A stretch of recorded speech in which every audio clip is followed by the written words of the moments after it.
Hello everyone and welcome back to my channel, Thrive Pet Design. Now, typically I like to have pretty chill and fun vibes coming into my videos, but today we're going to be talking about Dwarf Gourami disease, which I will be referring to throughout the rest of the video as DGD. And sadly, I don't feel as though I can be my typical self because this is such a serious topic regarding fish disease, as mentioned. I would like to open with a disclaimer by saying that there is so much unknown about this virus. While I am recording this September of 2020, I wouldn't be surprised if new information came out, like, whenever, like, in a month, in a week, I don't know. If new information comes out, I will likely refilm this video and leave a link to it in the description so I'm not spreading misinformation if new information comes out. I sadly had a Dwarf Gourami pass away from DGD in June of this year, which was really difficult to watch happen. My video on Dwarf Gourami disease has since become my most watched video because there is literally not enough information. Like, I think if you type in Dwarf Gourami disease on YouTube, it's the first thing that comes up. A lot of posts on it on the internet, not entirely on YouTube, are from 2008 to 2011, but it's still an issue today. A lot of people at the time said that about 22% of all Dwarf Gouramis imported from Asia will have Dwarf Gourami disease, but now some hobbyists believe that it is 80% of all Dwarf Gouramis exported from Asia have DGD. With this as a bit of an intro, let's get into the video. Dwarf Gourami disease, while it has disease in the title, is more of a condition. It causes a drop in your gourami's immune system, leaving it open to a variety of issues, ranging to sores, etc. They can appear on the head or just on the rest of the body. Each gourami will experience a wide variety of different symptoms. Symptoms include loss of energy and appetite, bumps and sores in the body, loss of color, abdominal swelling, and death. When Dwarf Gouramis get DGD, it shuts down their system. Some people say that it is because of this drop they will be exposed to whatever illnesses and bacteria are naturally found in your aquarium, while other people say that they will be fine so long as the water has absolutely no changes in parameter and is absolutely pristine.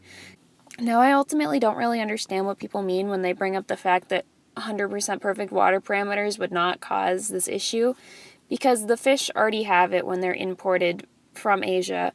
It's not like you can prevent it, and I've been looking at it like this recently. You already have illnesses and sicknesses in your water that your gourami is going to be exposed to. So to me, it doesn't really make sense, because if it causes a drop in their immune system, then that means they would be vulnerable to everything already in your water.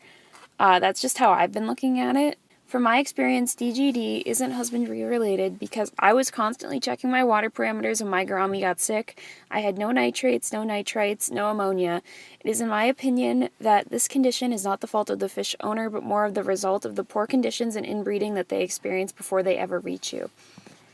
If perhaps water conditions were better at the facility where they were bred, then maybe this wouldn't be an issue, but I can't say because I haven't seen any of the fish farms they're imported from.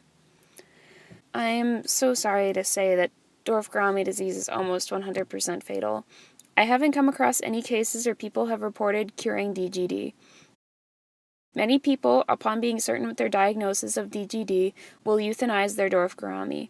Now, I personally would only euthanize when you are 100% certain that they have Dwarf Gourami disease and not like another issue, like swim bladder disorder or constipation, and you see no signs of healing at all.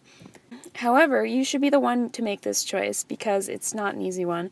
A lot of people know that losing fish is part of the hobby, but that definitely doesn't make it any easier. So I'm sorry if your Dwarf Gourami is dealing with this. The causes of DGD aren't completely understood. I've seen some sites saying it may be due to poor water conditions where they are bred in Asia along with inbreeding, allowing for the spread of this condition. But some of the sites don't even seem confident about the information they're sharing, and I'm definitely not confident either. I'm just talking about my experience from what I've seen on these sites. Ultimately, in my opinion, the issue isn't caused by poor husbandry on the owner's end, but typically comes from where they were bred. I have seen some sites saying that if the gourami's water is 100% perfect, they wouldn't get sick. My point in bringing this up is that if a Dwarf Gourami already has DGD, its immune system drops immediately as a result of the condition, and it's not like you can remove all this little bacteria from your aquarium. It's just not possible. So I've definitely been confused as to why sites frame it this way. However, I would like to hear your opinions in the comments below.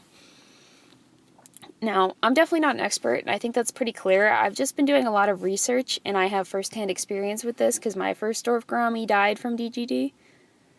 However, I have been doing a lot of research, as I mentioned, and I've been trying to understand what makes the most sense from my experience and from everything that I've read.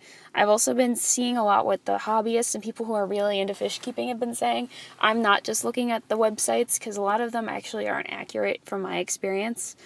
If I learn any new information, as I said, I will update the pinned comment down below, because I want to remain as accurate as possible for everyone dealing with this, because it's not easy. There is a lot unknown about the spread of this condition between different aquarium fish. Some people will say that other types of gouramis and even bettas, because they are distantly related, can catch DGD.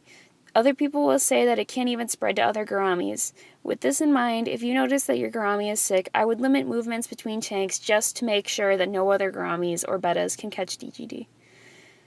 DGD ultimately started as a result of inbred fish, and it seems like the wisest and most ethical thing to try to avoid exposing it to other fish.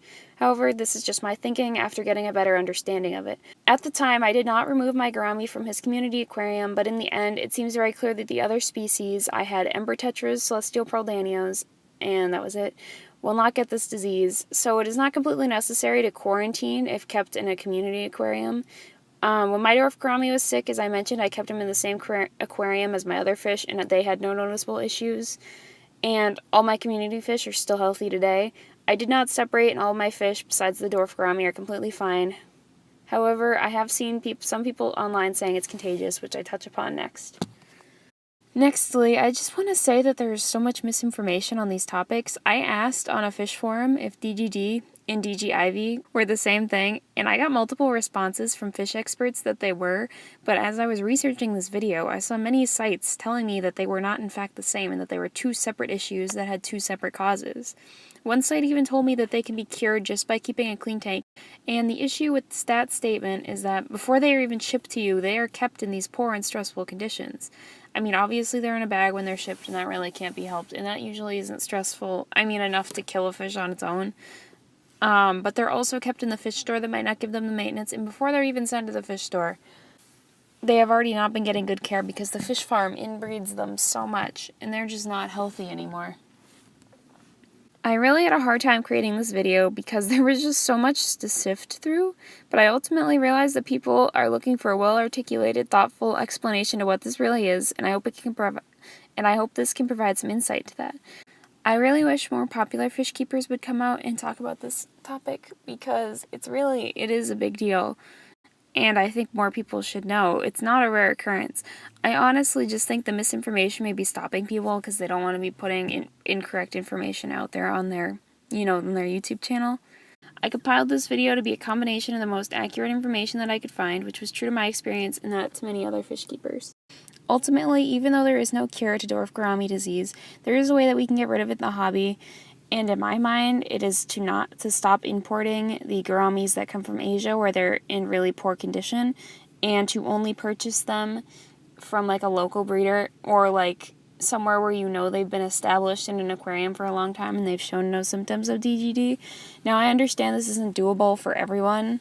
I'm just saying it from the standpoint of I personally no longer feel comfortable buying Dwarf Gouramis from a big place because I don't want to bring it home for it to pass away from Dwarf Gourami disease. However, the choice is up to you.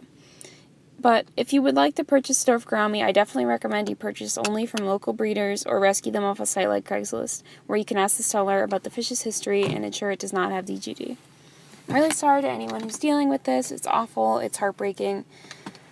I just feel really bad that more people don't know about this and that there isn't more information on it. I hope this video was illuminating to anyone who may have wanted more information on what Dwarf Gourami disease is.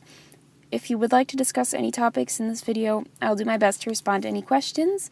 If I am unable to answer a question, I recommend that you check out a fish forum, such as fishlore.com.